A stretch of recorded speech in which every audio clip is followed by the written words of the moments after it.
तो जो हमारी चर्चा चल रही थी संबंधों को लेके, है ना,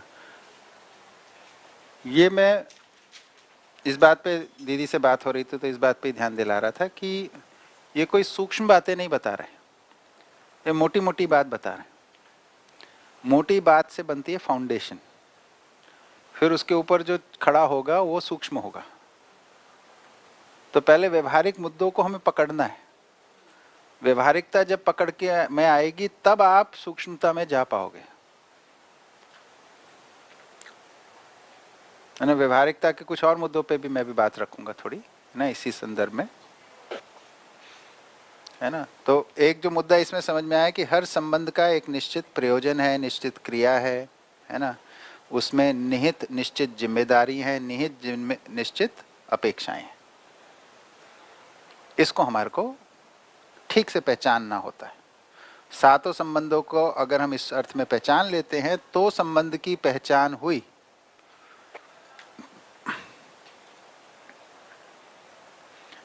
संबंध की पहचान का क्या मतलब हुआ कि हम सातों संबंधों में दोनों पक्ष की जिम्मेदारी, अपेक्षाएं और उस संबंध में होने वाली क्रिया और प्रयोजन, इस सबको पहचान लिए तो संबंध की पहचान हुई।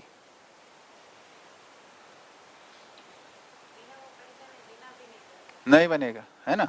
तो खाली तो रहता नहीं है, कुछ भर ही लेते हैं उसमें, है ना। तो क्या भर लेते हैं कि पत्नी की जिम्मेदारी ये होती है, पति की ये होती है, भर लेते हैं उसमें। उससे फिर अपेक्षाएं बन जाती हैं, अपेक्षा बन जाती है और सच्चाई तो ऐसी है नहीं, वो अपेक्षा पूरी नहीं होती, पूरी नहीं होती तो पीड़ा होती है।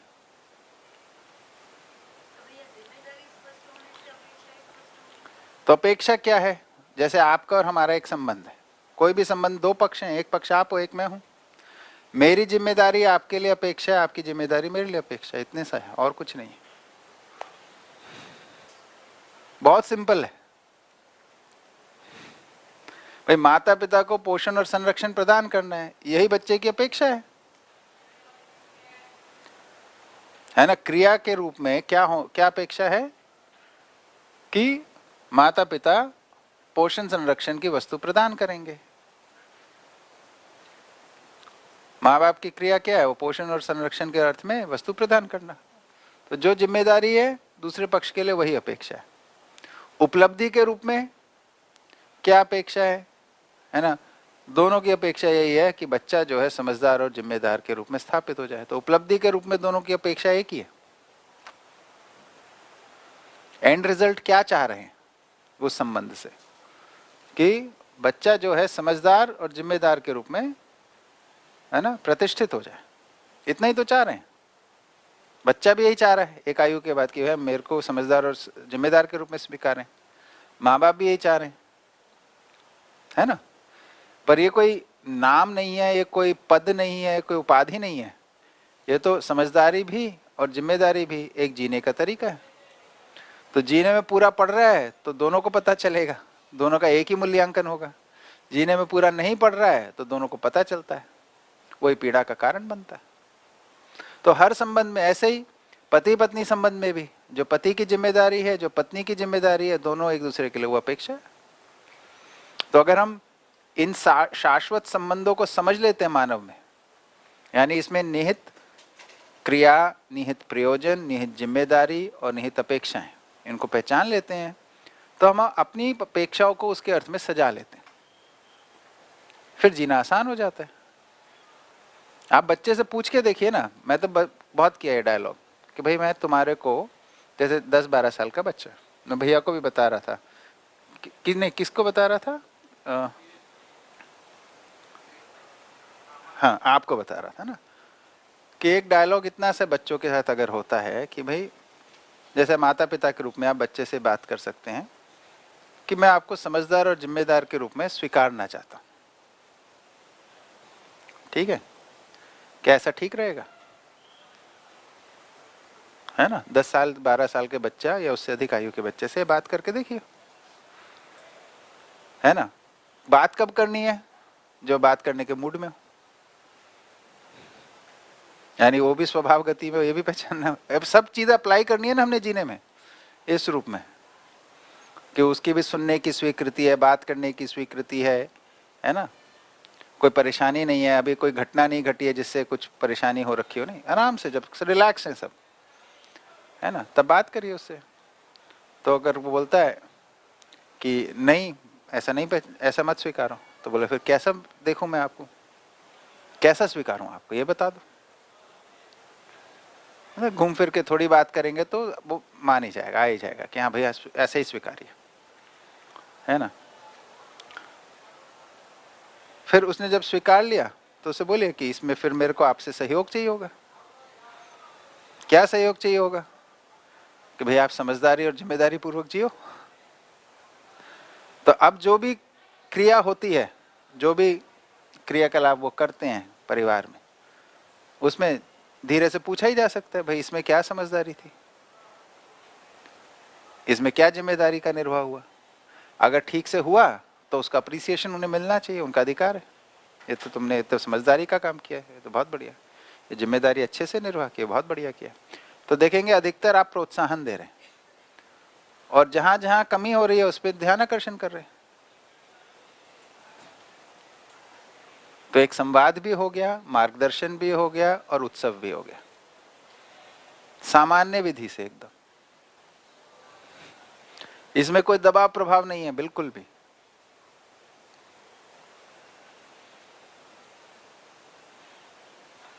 ठीक है ना। इसको हर बच्चा पूरा करना ही चाहता है।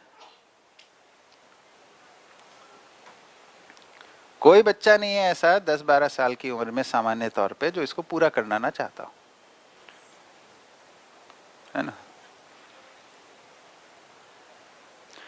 पर इसमें एक छोटा सा ध्यान देने का मुद्दा है कि बच्चे क्या होते हैं, जो आप उनसे अपेक्षा रखते हैं वही अपेक्षा आपसे भी रख लेते हैं।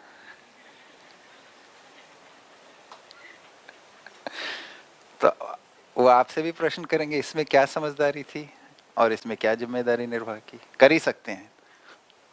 तो उस वक्त आप ये नहीं बोल सकते कि छोटा मुंह बड़ी बात मत करो। आपको भी जैसे उससे अपेक्षा है वो एक्सप्लेन करे, आपको भी करना पड़ेगा। तो आपको संयत होना ही पड़ेगा, तभी वो संयत होगा।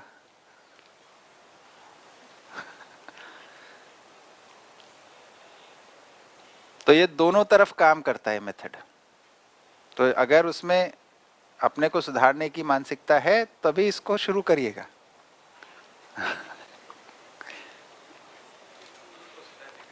हैं? तो सारा ही कुछ स्वयं को सुधारने के लिए तो पहले ही बोल चुके हैं।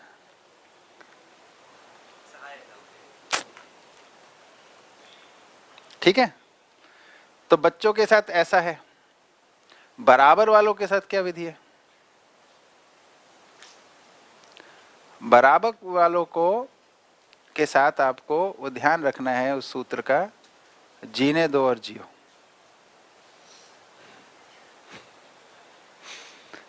बराबर वालों के साथ हम सबसे ज्यादा दबाव बनाते हैं, है ना। हम परस्पर पूरक हैं। सामने वाला क्या चाहता है, अगर वो कोई ज्यादा गड़बड़ चीज नहीं है तो उसमें हम पूरक हो जाएं, साथ दे दें, सुनना शुरू करें एक दूसरे को, है ना, एक दूसरे को पहचानना शुरू करें। क्या कहाँ पे इनको खुशी मिलती है? हमारे संबंधी को, भाई बहन, पति पत्नी को या मित्र को किस चीज में खुशी मिलती है? और वो अगर व्यवस्था के अर्थ में है तो क्या परेशानी है? बहुत ज्यादा आदर्शवादी नहीं होना है इस सब में। दीदी पूछ रही थी अभी मुझसे कि मैं कभी कभी मेरा घूमने का मन करता है। मैंने तो बहुत अच्छी बात है, घूमना चाहिए।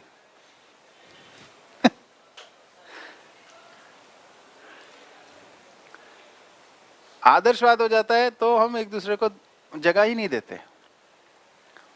देखिए, परस्परता में जो बराबर वालों के साथ व्यवहार में जो हमें स्ट्रिक्टनेस, अनुशासित होना है, करना है, वो स्वयं को करना है। तो सारा डिसिप्लिन अपने पे अप्लाई कीजिए, संबंधी को फ्रीडम दीजिए। अभी उल्टा है, सारी फ्रीडम अपने लिए है, संबंधी पे सारा डिसिप्लिन है, सारा आदर्शवाद थोपते हैं।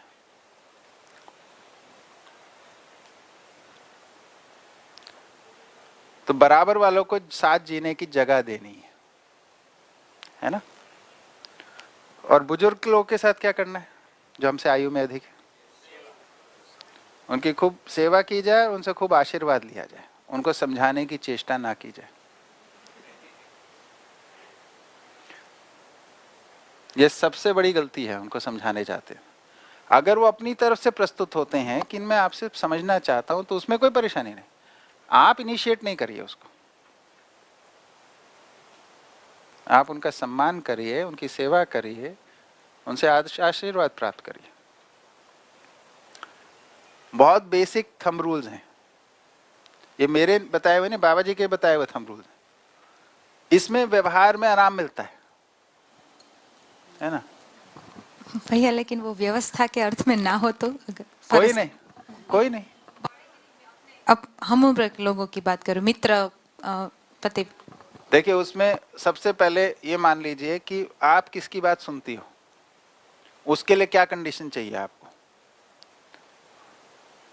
तो समझाने के लिए वो कंडीशन अपने पे अप्लाई कर लीजिए। जो अधिकार हम अपने लिए चाहते हैं वही अधिकार सामने वाले को दीजिए, इसी का नाम न्याय है। ठीक है ना। तो भाई हम सुनना समझना किससे चाहते हैं, जो खुद से अच्छे से जीता हो।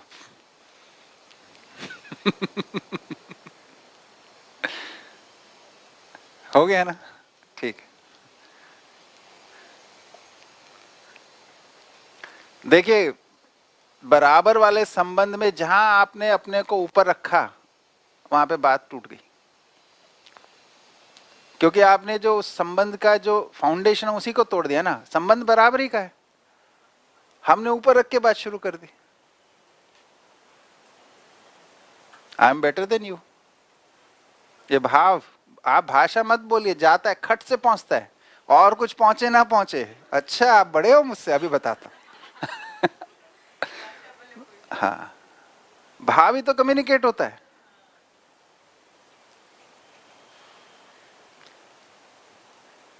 आप अपने में भाव को स्थिर कर लेंगे, है ना, कि मैं समझा नहीं रहे,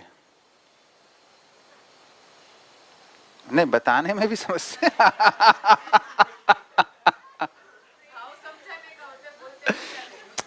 भाषा कुछ भी कर लीजिए, है ना। देखिए, मैंने एक विधि को अपना के देखा, है ना। हम लोगों को बहुत समय रहा, 25 साल लगाए, तो कुछ कुछ करते रहे प्रो, है ना, समय मिल गया। तो एक विधि ये लगाई कि देखिए, कि समझाने से पहले अपनी पीड़ा को शेयर करिए, कि देखिए आपके साथ हम हैं और आपके इससे पीड़ा होती है, या आपको सूचना देनी। ठीक है, ये तो स्वीकारते सामने, है ना। अब इसके लिए क्या किया जाए, तो हम तो इतना ही बता रहे हैं, इससे पीड़ा होती है, आप कुछ कर सकते हो तो बहुत अच्छी बात है। ठीक है, ठीक है, मैं तो अपनी प्रॉब्लम और किससे बांटूंगी फिर।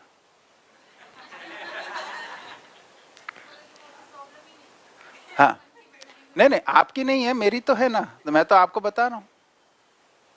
हाँ, मेरी पीड़ा हो रही है, ये तो सत्य है, मेरे को जो पीड़ा हो रही है तो सत्य है ना, जो मेरे को फील हो रहा है मैं आपके साथ शेयर करता ही हूँ। भाई आप ही हो जिसके साथ सब कुछ शेयर करना है, तो आपको बता रहे हैं बस, और कुछ नहीं। आपसे अपेक्षा नहीं है कि आप इसको ठीक करो, मैं तो अपनी स्थिति को आपके साथ शेयर कर रहा हूँ, बस वही तो, सारा दबाव तो वहीं से आता है। आप ही सोचिए ना, आपसे कोई ऐसे बात करेगा तो आपके मन में क्या भाव बनेगा, हम उसको भूल जाते हैं। हमें क्या भाषा, क्या भाव, क्या शिष्टता स्वीकार होती है, वही शिष्टता हमें प्रदान करनी है, वही भाव हमें प्रदान करना है, वही भाषा से हमें बात करनी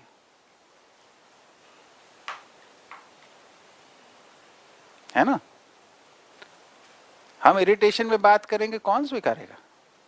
हम झुंझला के जब बात करते हैं तो कौन स्वीकारता है उसे, हम स्वीकारते हैं किसी की झुंझलाहट। ज्यादा चुप हो जाते हैं, इग्नोर कर देते हैं, अवॉइड कर देते हैं। देखिए संबंध जो है ना, संबंध में जीना बहुत डायनामिक चीज है। वो इग्नोर करना नहीं है, अवॉइड करना नहीं है, सबसे ज्यादा इंटेंस है संबंध में जीना, बहुत एंगेजिंग है। अभी तो क्या हो गया, संबंध झेल नहीं पाते हम, इसलिए हमने अपने जोन्स बना लिए हमने कि इसमें तुम मत घुसना, इसमें मैं नहीं घुसूंगा, ये है हमारा कॉमन एरिया, इधर करेंगे बस। अच्छी निश्चित दूरी नहीं है, वो दूरी है केवल केवल दूरी है, उसमें कुछ अच्छा नहीं है, कुछ निश्चित नहीं है।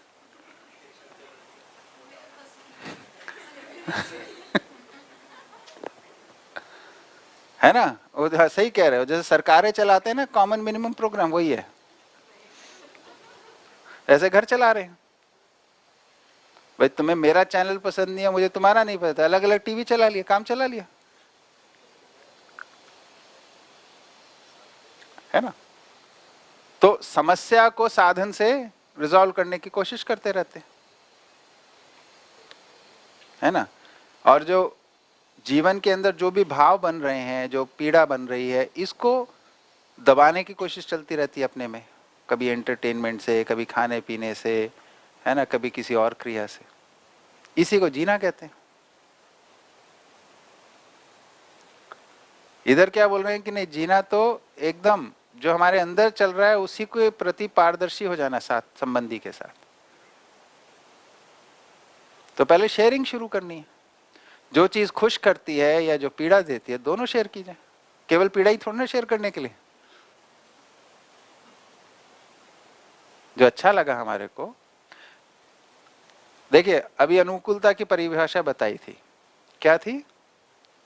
अवसर, साधन, प्रोत्साहन। तो संबंधों में अवसर देना, साधन देना और प्रोत्साहन देना, यही परस्परता में वातावरण, अनुकूल वातावरण प्रदान करना है। अभी प्रोत्साहन होता ही नहीं है परस्पर संबंधों में। जब हम पीड़ा बता रहे हैं अपनी, तो एक अवसर ही तो दे रहे हैं।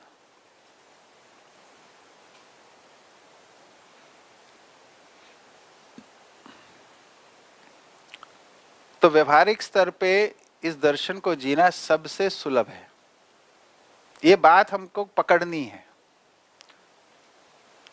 बाकी सब आयाम में नहीं, कार्य में नहीं, विचार में भी समस्या हो सकती है आपको, अनुभव तो अभी दूर है, लेकिन व्यवहार सबसे सुलभ है। व्यवहार को फोकस बनाइए, व्यवहार के लिए विचार, है ना, व्यवहार, विचार के लिए अनुभव, इन तीनों के आधार पे फिर कार्य, ये क्रम चलेगा। अभी पहले कार्य को प्रायोरिटी बना लेते हैं, क्योंकि उसी को पकड़े अभी तक। सारा मीनिंग हमारी लाइफ में कार्य से आता है ना। क्या काम करते हो, क्या जॉब करते हो, क्या बिजनेस करते हो, करियर कैसा है आपका, सारी पहचान तो उसी से।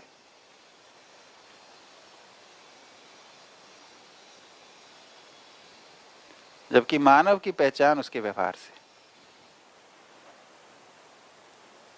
है ना। सबसे पहले व्यवहार ही दिखता है ना, कितना भी प्रतिभाशाली व्यक्ति हो, उसका व्यवहार से ही हम प्रभावित होते पहले, कार्य कितना भी अच्छा क्यों ना। इसको पकड़ना है, इसको पकड़ने से देखिए क्या है, अध्ययन जो है उत्साह पूर्वक होता है, पीड़ा पूर्वक नहीं होता। तो हमारा उत्साह धीरे धीरे धीरे बढ़ना है। भाई सुख की यात्रा सुख से होगी दुख से होगी है, उत्साह पूर्वक होगी ना सुख की यात्रा। तो अगर दुखी हो रहे हैं, पीड़ित हो रहे हैं, तो कुछ मेजर हमने कोई फंडामेंटल मिस्टेक की हुई है। धीरे धीरे धीरे धीरे छोटे छोटे स्टेप लेके हम आगे बढ़ेंगे, है ना। और दूसरी बात वही कोलैबोरेटिव है, सब मुझे नहीं करना है, मुझे कुछ निश्चित जिम्मेदारी को करना है, बाकी बाकी लोग हैं करने के लिए साथ में।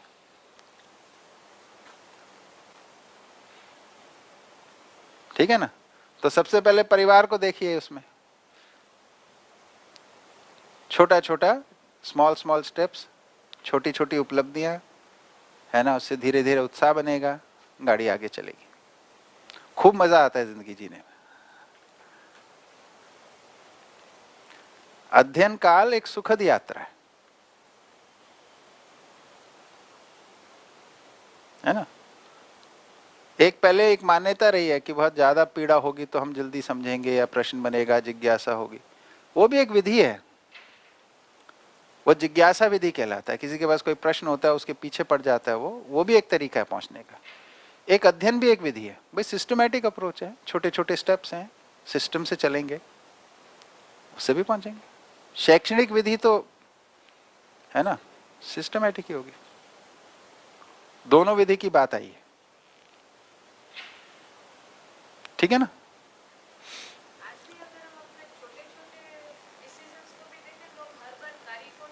जी जी,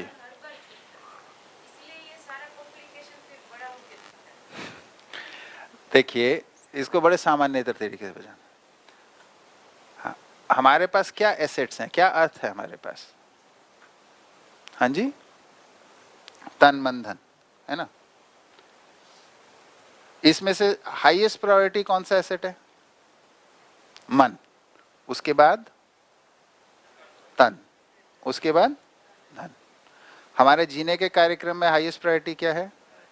उसके बाद फिर हो गया।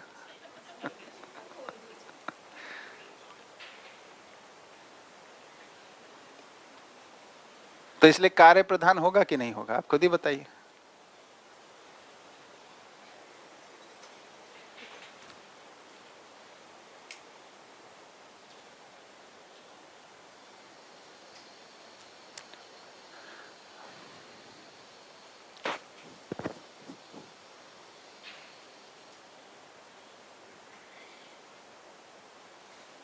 ठीक है, तो संबंधों के संदर्भ में इतनी बात ठीक है ना। बाकी ये तो डायलॉग है, चलता ही रहेगा। है। पर जितनी बात हुई है इसको शोध किया जाए, इसके आधार पे देखा जाए चीज़ों को, सातों संबंध को पहचानने के अर्थ में हम उसके अंदर निहित प्रयोजन, निहित क्रिया, है ना, उससे होने वाली उपलब्धि, निहित जिम्मेदारी, निहित अपेक्षाएं, इस अर्थ में संबंधों को समझें। न्याय का एक स्वरूप है, जैसे माता पिता संतान संबंध में न्याय क्या है? जब दोनों अपनी निहित जिम्मेदारियों को पूरा करते हैं और अपेक्षित उपलब्धि तक पहुंचते हैं, यही न्याय है।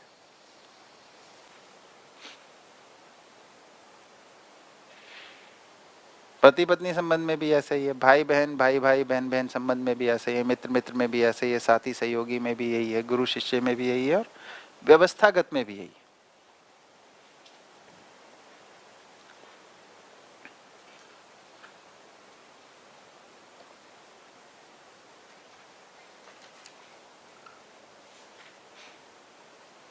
ठीक है ना। तो इधर यह सूचना नहीं है कि संबंधों में अपेक्षा नहीं होनी, जो आदर्शवाद में था। इधर सूचना यह है कि अस्तित्व सहज अपेक्षा रहनी है। जो संबंध की अस्तित्व सहज अपेक्षा है उसको कम्युनिकेट करना है। बच्चों से अगर आप बोलते हो कि भाई आपसे हमारी अपेक्षा है कि आप समझदार और जिम्मेदार हो जाओ, तो वो भी स्वीकारेगा, है ना। इतनी सी तो बात है। तो ये समय और स्थान के साथ नहीं बदलता है, इसलिए शाश्वत है। इसलिए न्याय ही मानव में नियम है।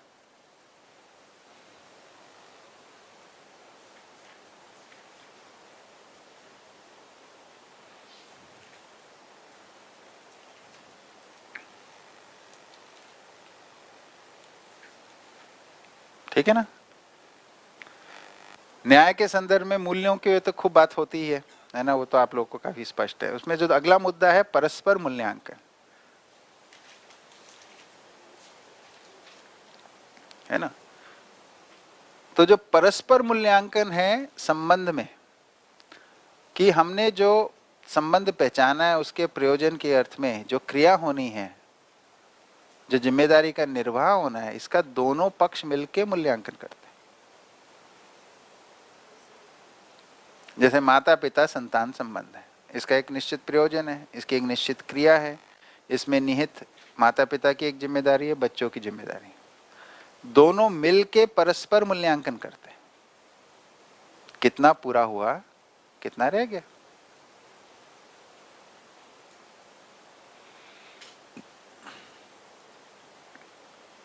मूल्यांकन में अगर एक रूपता होती है तो उभय तृप्ति होती ही है। मूल्यांकन में अगर अंतर आता है तो उभय तृप्ति नहीं होती। तो उभय तृप्ति रिजल्ट है परस्पर मूल्यांकन का।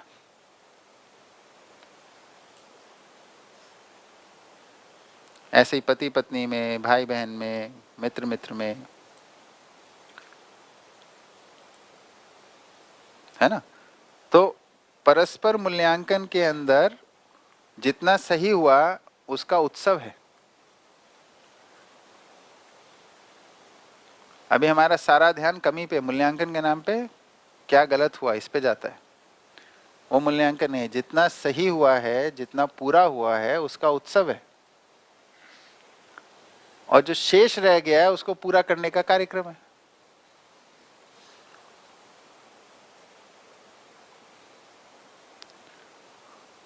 तब तो मूल्यांकन दोनों को स्वीकार होगा। अगर शेष जो रह गया है उसके लिए कार्यक्रम नहीं, शिकायत है, तो कैसे स्वीकार होगा। शिकायत कोई जिम्मेदारी नहीं है।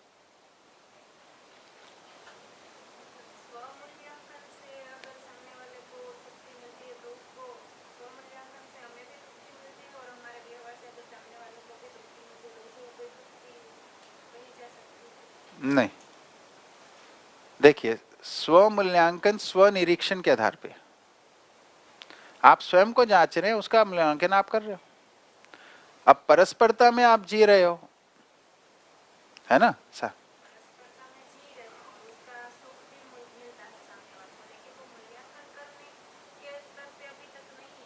ठीक है ना। नहीं, देखिए, एक आयु के बाद मूल्यांकन करते ही हैं। मूल्यांकन के आधार हमारे कुछ अलग हो सकते हैं, मूल्यांकन ना करते हो ऐसा होता नहीं, है ना। तो उस आधार को हमें, वही तो संवाद किस लिए संबंध में, समान आधारों पे आने के लिए। वही तो जैसे माता पिता संतान संबंध में क्या हो गया, हमने आधार क्या बना लिया कि समझदारी और जिम्मेदारी को आधार बना लिया बातचीत करके, है ना। और जितना भी संवाद है उसमें पूछे भाई इसमें इसमें समझदारी क्या है, वो भी पूछ सकते हैं इसमें समझदारी क्या है ना। ऐसे ही पति पत्नी संबंध में भी कुछ है, उसकी भी कुछ निश्चित क्रिया है, कुछ निश्चित प्रयोजन है, कुछ निश्चित जिम्मेदारी है। पहले वो हम एक दूसरे के साथ बात तो हो जाए उस पर कि भाई मैं आपको पति के रूप में ऐसे स्वीकारती हूँ, या मैं आपको पत्नी के रूप में इस रूप में स्वीकारना चाहती हूँ, ये ठीक रहेगा क्या। अगर ये ठीक नहीं है तो ठीक बताइए। पर ये संवाद कब होगा, जब दोनों अच्छे मन से बात करेंगे, मैत्री पूर्वक बात करेंगे। तो पहले उसके लिए वातावरण बनाना पड़ेगा।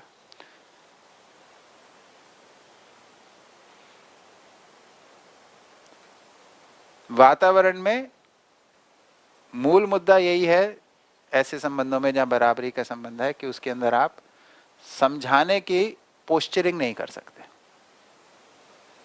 आपकी पोस्चरिंग हमेशा सीखने, समझने, सही जीने के अर्थ में, मैं सही जीना चाहती हूँ, इस अर्थ में होनी पड़ेगी। मेरे को अभी बाधा आ रही है तो मेरे को अपने हिसाब से ऐसा लगता है, आप क्या सोचते हो बताइए। उनको अच्छे से सुना जाए। जब आप सुनना शुरू करते हो तो सामने वाला आपको सुनना शुरू करता है। नियम है, व्यवहार का नियम यही है, जिसको हम सुनते हैं वही हमको सुनता है।